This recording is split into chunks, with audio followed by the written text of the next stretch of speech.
सर्वेक्षण 2000 एक क्वेश्चन पूछा गया है, बात मत करो प्लीज। एक क्वेश्चन पूछा गया आर्थिक सर्वेक्षण 2018-19 के अनुसार मध्य प्रदेश में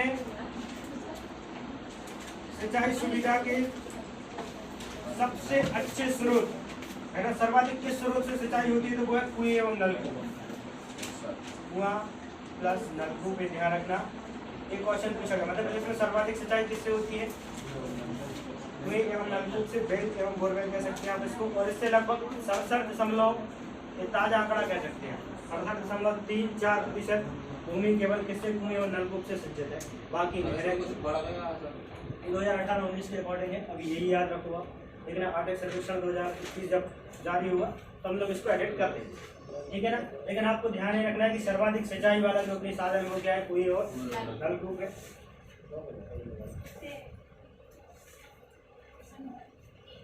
और मध्य प्रदेश सरकार द्वारा, अच्छा देखो, इसके अलावा और किन किन चीजों से सिंचाई होती है, तो नहरों से भी सिंचाई होती है, अपने यहाँ बांध बना के नहरें बनाई गई उससे सिंचाई होती है। और कुएं नलकूप तालाबों से भी क्या होती है, अपने यहाँ सिंचाई होती है। तो हमें अलग अलग देखना है भाई।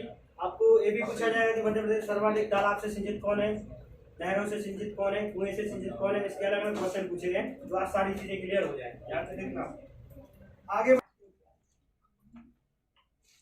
$375 मिलियन, एक ही चीज ध्यान रखिए बस, ये नहीं पूछा जाएगा। देखो इंपॉर्टेंट है कि एशियाई विकास बैंक, मध्य प्रदेश सरकार ने सिंचाई के साधनों को विकसित करने के लिए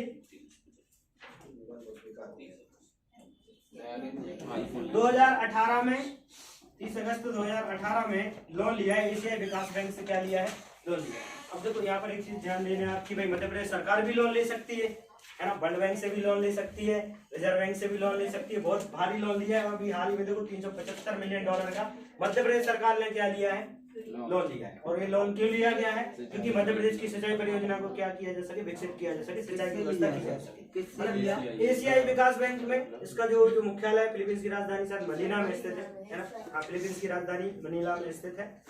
और आप केवल इतना याद रखें कि जो लोन लिया है वो राज्य सरकार लेती है, लेकिन राज्य सरकार को डायरेक्टली क्या एशियाई विकास बैंक लोन दे सकता है, नहीं सर। क्यों नहीं दे सकता सर क्योंकि केंद्र सरकार, क्योंकि देखो केंद्र उनकी तो जो साझेदारी थी वो केंद्र सरकार के साथ रहती है। अब राज्य की सरकार है, पता नहीं कब मुंह फेर लें अपना, है ना, तो उसकी जिम्मेदारी के लिए, सिक्योरिटी के लिए केंद्र से पहले अनुमति ली जाती है ना। केंद्र से कहा जाएगा, क्योंकि आप भी ध्यान देंगे कि देखो मध्य प्रदेश में भी क्या है, बीजेपी की सरकार है और केंद्र में भी मोदी जी की सरकार है। यदि मध्य प्रदेश सरकार को लोन चाहिए तो एक तो वो केंद्र से ले लेगा, है ना, दूसरी रिजर्व बैंक से ले लेगा, या फिर किससे ले लेगा भाई, एशियाई विकास बैंक से ले लेगा, या वर्ल्ड बैंक से भी लोन ले सकता है। लेकिन ये क्यों लेगा, किसके आधार पे, जब केंद्र सरकार उसको अनुमति देगी। क्योंकि देखो दोनों जगह बीजेपी की सरकार है, तो एशियाई मतलब मध्य प्रदेश सरकार ने इच्छा जाहिर की होगी कि हमें भाई लोन की आवश्यकता है, आप दे रहे हैं तो ठीक है, नहीं तो हम यहाँ से भी लोन उठा रहे हैं, है ना, और उसकी जिम्मेदारी आपको लेनी पड़ेगी, क्योंकि हम यहाँ विकास करना चाह रहे हैं। क्योंकि दोनों जगह सरकार से हमें, तो चलो मोदी जी ने अनुमति दे दी कि ठीक है आप लोन ले लो, और लोन जब लिया जाएगा तब एशियाई विकास बैंक पूछेगा कि सिक्योरिटी कैसे दे रहे हो आप इस पर मुझे, है ना। तो उन्होंने कहा कि चलो केंद्र सरकार से हम आपका क्या करवा देते हैं, सोर्स लगवा देते हैं। यदि केंद्र सरकार सोर्स लगा देगी तो लोन मिल जाएगा।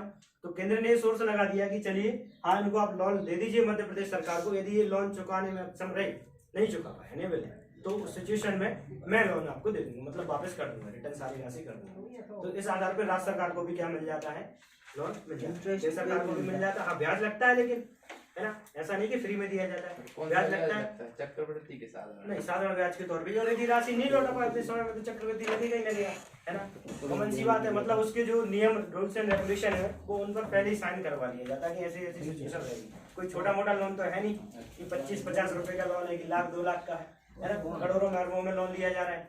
तो मध्य प्रदेश सरकार भी लोन के तले दब चुकी है ना, ध्यान रखें आप। तो कल शिवराज सिंह चौहान जी घोषणा कर रहे थे कि भाई हमारे पास पैसे की कमी नहीं है। मामा जी कमलनाथ जी कहते थे कि भाई पैसा नहीं है हमारे पास, तो आप मेरे पास आओ, मेरे पास पैसे की कमी नहीं है ना। और वसूल किससे रहे हैं पैसा, जनता से। किसके लिए, सिंचाई सुविधाओं को विकसित करने के लिए। और आपसे क्वेश्चन इस टाइप से पूछा जाएगा कि जो मध्य प्रदेश सरकार ने लोन लिया वो किस संस्था से लिया, तो किससे लिया है, एशियाई विकास बैंक से लिया है। कौन से मुख्यमंत्री लोन लिया? आगे बढ़ते हैं, ये शिवराज सिंह चौहान जी द्वारा लिया गया है, शिवराज सिंह चौहान जी द्वारा, उनकी बाद सरकार गिर गई थी, फिर से कमलनाथ की सरकार आई थी, फिर शिवराज सिंह चौहान जी की सरकार 1 साल बाद आ चुकी थी, ठीक है ना। कमलनाथ जी को लोन मिलेगा ही नहीं, है ना। क्यों नहीं मिलेगा उसका रीजन ही बताइए। कांग्रेस की सरकार थी, वहाँ केंद्र में ये है, तो वो सिक्योरिटी के तौर पे नहीं लेंगे इसको। हाँ, लेकिन हो सकता है कभी साझेदारी हो सकती है कि साझेदारी हो जाए, लेकिन राजनीतिक तौर पे लेंगे तो अभी नहीं मिलेगी, ऐसी सिक्योरिटी नहीं मिलेगी। तो यहाँ से क्वेश्चन पूछे गए हैं, क्योंकि उसके बाद हम लोग सिंचाई परियोजना पढ़ेंगे। चंबल घाटी की बात, इसकी बात करते हैं अपन चंबल घाटी की। तो चंबल घाटी क्षेत्र जो सबसे सिंचित क्षेत्र है, क्वेश्चन पूछा गया है मध्य प्रदेश का सबसे सिंचित क्षेत्र कौन सा है? चंबल घाटी क्षेत्र। बृहद परियोजना द्वारा सबसे सिंचित क्षेत्र किसके द्वारा सिंचाई होती है? नहरों द्वारा। तो नहर द्वारा सबसे सिंचित क्षेत्र क्या है आपका? चंबल घाटी क्षेत्र है। और इसके बाद लगभग इसका 40% हिस्सा, चंबल घाटी क्षेत्र का लगभग 40% हिस्सा किससे सिंचित होता है भाई? नहरों से, जो कि सबसे सिंचित क्षेत्र में आएगा। और इसके अंतर्गत जो मुख्य जिले हैं, 2 जिले, उनके नाम आपको याद रखें। सबसे पहला क्या रहेगा? ग्वालियर और मोरैना। ग्वालियर। मध्य प्रदेश का नहरों द्वारा या फिर कहें कि बृहद परियोजना द्वारा सबसे सिंचित जिला क्या है? तो वो क्या है? ग्वालियर। या फिर कहें कि चंबल घाटी क्षेत्र का सबसे सिंचित जिला क्या है? तो वो ग्वालियर। दूसरा रहेगा मुरैना। ठीक है, मुरैना। ये 2 क्वेश्चन बन जाएंगे यहाँ से, बस आपको यही याद रखना है। दूसरा हम लोग आगे बढ़ते हैं। दूसरा महत्वपूर्ण तथ्य रहेगा कि भाई होशंगाबाद मध्य प्रदेश का सर्वाधिक सिंचित जिला। अभी मैं बताऊंगा कैसे। मैन क्वेश्चन पहले याद रख लो, फिर परियोजना हम लोग पढ़ते रहेंगे। ठीक है, क्योंकि बीच बीच में पूछने के लिए तो हो जाएगा, पूछते रहेंगे बार बार आपसे, ताकि बातें न करें। होशंगाबाद मध्य प्रदेश का क्या है? सर्वाधिक सिंचित जिला है।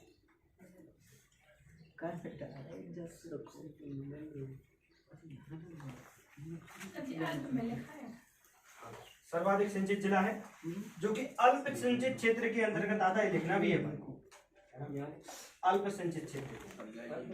नलकूप और कुआं से। हाँ, अल्प सिंचित क्षेत्र मैं भी बताऊंगा, नलकूप और कुआं आगे आएगा। ठीक है, और दूसरा लिखना है आपको। 1 मिनट रुको तुम। क्या कह रहे हो? अल्प सिंचित क्षेत्र समझा।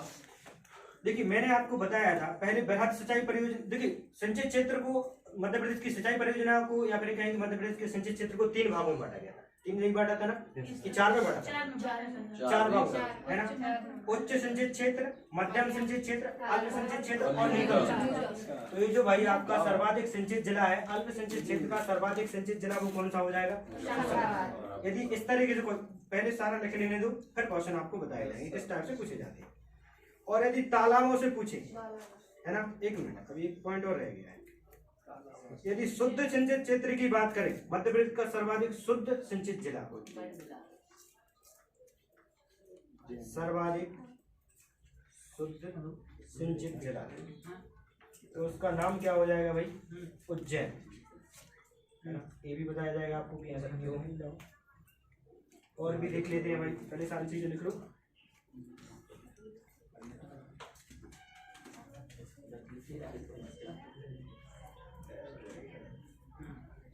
उज्जैन भी अल्प में ही आ रहा था क्या? देखिए जरा किस में लिखा है अपन ने। अल्प में ही लिखा है। हाँ, अल्प में ही लिखा है। अल्प सिंचित क्षेत्र के अंतर्गत ये भी आएगा। और चौथा पॉइंट लिख लेते हैं। ये सारी चीजें याद करनी है आपको। मध्य प्रदेश का सबसे न्यूनतम सिंचित जिला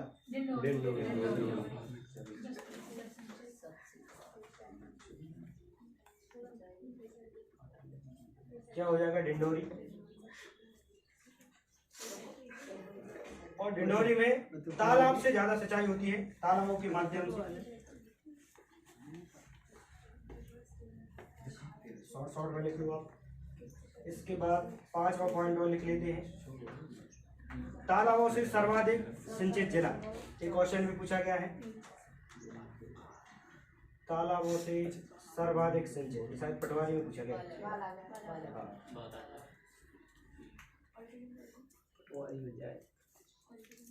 आने वाली पटवारी, टेंशन का है। पटवारी की लेकिन हो सकता है इस बार से सीबीसीडी कंपलसरी कर दिया जाए पटवारी के लिए। कितने लोगों के पास है सीबीसीडी? नलकूपों से सर्वाधिक सिंचाई किस जिले में होती है? इंदौर। पूरा पढ़ने के बाद क्वेश्चन यही पूछे जाएंगे, इसलिए पहले ही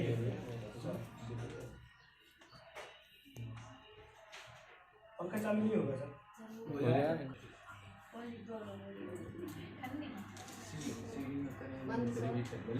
मंदसौर बिल्कुल।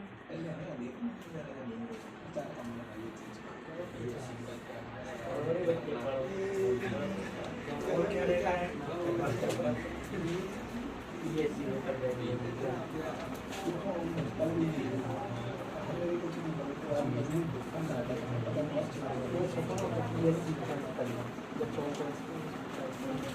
चलिए पहले इतना ही देख लेते हैं, आगे पॉइंट बात करेंगे। इधर देखो ध्यान से, क्या इस टाइप से क्वेश्चन पूछे जाते हैं। जैसे सबसे पहले यदि आपसे पूछा जाएगा तो ऐसे पूछा जाएगा कि मध्य प्रदेश का सर्वाधिक सिंचित क्षेत्र कौन सा है, और ऑप्शन में यदि आपका रहे मालवा, चंबल घाटी, बुंदेलखंड, बघेलखंड, तो आंसर क्या टिक करेंगे आप? चंबल घाटी। किससे सिंचाई होती है? नहरों। और नहरों द्वारा सर्वाधिक सिंचित की बात करेंगे तो देखो चंबल घाटी क्षेत्र सर्वाधिक सिंचित रहेगा। और यदि मुख्य जिले पूछे जाए कि चंबल घाटी क्षेत्र के सबसे ज्यादा सिंचित जिले कौन कौन से हैं, तो वो क्या रहेगा? ग्वालियर और मुरैना। ग्वालियर पहले ऑप्शन में रहेगा, ग्वालियर का ज्यादा पूछेगा। फिर उसके बाद यदि पूछा जाए आपसे कि सर्वाधिक सिंचित जिला कौन सा है मध्य प्रदेश का, तो अल्प सिंचित क्षेत्र के अंतर्गत आता है, तो वो कौन सा रहेगा? होशंगाबाद। सर्वाधिक सिंचित। लेकिन यदि पूछा जाए सर्वाधिक शुद्ध सिंचित क्षेत्र, है ना, तो प्रति हेक्टेयर के हिसाब से उज्जैन क्या है? जैसे उज्जैन की आप बात करें, जैसे ये रहे उज्जैन के खेत, है ना, तो शुद्ध सिंचित क्षेत्र का मतलब ये है कि लगभग 95% उज्जैन क्या है? पूरा सिंचित।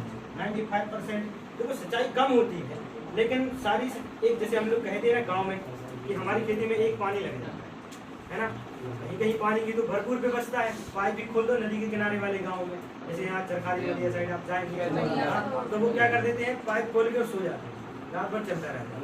तो इसका मतलब ये नहीं कि उनके यहाँ सिंचाई है तो हमारे यहाँ नहीं है, हमारे यहाँ भी सिंचाई की व्यवस्था है, लेकिन हमारे यहाँ क्या है? कम सिंचाई की व्यवस्था, एक ही पानी आप लगा सकते हैं। लेकिन बात यह है कि हमारे यहाँ एक ही पानी लगा सकते हैं, और एक ही पानी कैसे लगा सकते हैं? पूरी जमीन पे लगा सकते हैं। कितनी जमीन पे? पूरी जमीन पे लगा सकते हैं। और उनके यहाँ क्या है कि भाई जो नदी के किनारे वाले जो लोग हैं, जिनकी नदी के किनारे जमीन है, वही लोग पानी लगा पाते हैं। बड़े बड़े आदमी होंगे, जो मर्दार होंगे, ठाकुर साहब होंगे, है ना। बाकी के लोगों की क्या ऐसा चाहे, मतलब 50% एरिया रह जाता है उनका। तो यदि शुद्ध सिंचित क्षेत्र की बात की जाए तो भाई पूरी जमीन क्या है? सिंचित है। 95% लगभग हिस्सा किसका सिंचित है? कौन से जिले का? उज्जैन जिले का। यदि शुद्ध सिंचित, शुद्ध पूरा मतलब, हाँ, शुद्ध सिंचित क्षेत्र से मतलब है कि जहाँ पर जमीन ज्यादा सिंचित, जमीन क्या हो? ज्यादा सिंचित, है ना। और सर्वाधिक सिंचाई की व्यवस्था मतलब सर्वाधिक सिंचित जिला क्या है? मतलब पानी भरपूर है, बहाते रहो पानी, जितना मर्जी क्या है चलाते रहो मोटर को, 7.5 HP का संबंध रख दो और चला दो। तो सर्वाधिक सिंचित क्या है? होशंगाबाद। ऐसा इसलिए भी क्योंकि नर्मदा नदी यहाँ से निकली हुई है, और नर्मदा घाटी क्षेत्र में भरपूर पानी, जितना चाहे बहा दो, आपको कोई दिक्कत नहीं है ना। और तवा नहर भी निकली हुई है वहाँ से, ठीक है। और उसके बाद क्या है? सर्वाधिक शुद्ध सिंचित की बात की जाए तो क्या? उज्जैन है। और देखो आप देख रहे हैं अल्प सिंचित क्षेत्र के अंतर्गत आता है ना। लेकिन क्या है? शुद्ध के हिसाब से लिया तो पूरी जमीन में क्या है? एक पानी कम से कम लग ही जाता है, पूरी जमीन में क्या एक पानी लग जाता है। और यहाँ पर क्या है? भरपूर पानी उपलब्ध है, लेकिन पूरी जमीन पे नहीं लग पाता। पानी तो भरपूर है, लेकिन सारी जमीन पे आप नहीं लगा पाते। इसके बाद आते हैं, तो देखो क्वेश्चन ऐसे पूछा जाएगा, मध्य प्रदेश का सर्वाधिक सिंचित जिला, ऑप्शन देख के लगा दोगे होशंगाबाद। और शुद्ध सिंचित क्षेत्र की बात करें तो क्या लगाएंगे आप? अब क्वेश्चन आपसे पूछा जाएगा कि न्यूनतम सिंचित जिला, तो वो तो डिंडोरी रहेगा, है ना। हर बार आंसर डिंडोरी हर स्थिति में डिंडोरी रहेगा। और तालाबों से सर्वाधिक सिंचित जिला, तो तालाब से पूछा जाएगा तो क्या लगाएंगे आप? बालाघाट जिला लगाएंगे। बालाघाट में तालाब की संख्या ज्यादा है, तो वही सर्वाधिक तालाबों से सिंचित क्या है? बालाघाट है। हमारा गाँव भी है तालाबों से सिंचित। सिंचाई कहाँ होती है भाई? इंदौर में ज्यादा बोरवेल मिलेंगे आपको। और कुएं से सर्वाधिक सिंचाई कहाँ होती है? तो ये जो मुख्य जिले हैं आप याद रखो। अभी से क्वेश्चन यहीं से बनने वाले हैं, बाकी कितनी भी परियोजना डिटेल में पढ़ दो ना आप, हो सकता है ये भी क्वेश्चन ना आए आपको, इसलिए इंपॉर्टेंट फैक्ट पहले हम लोगों को याद करें।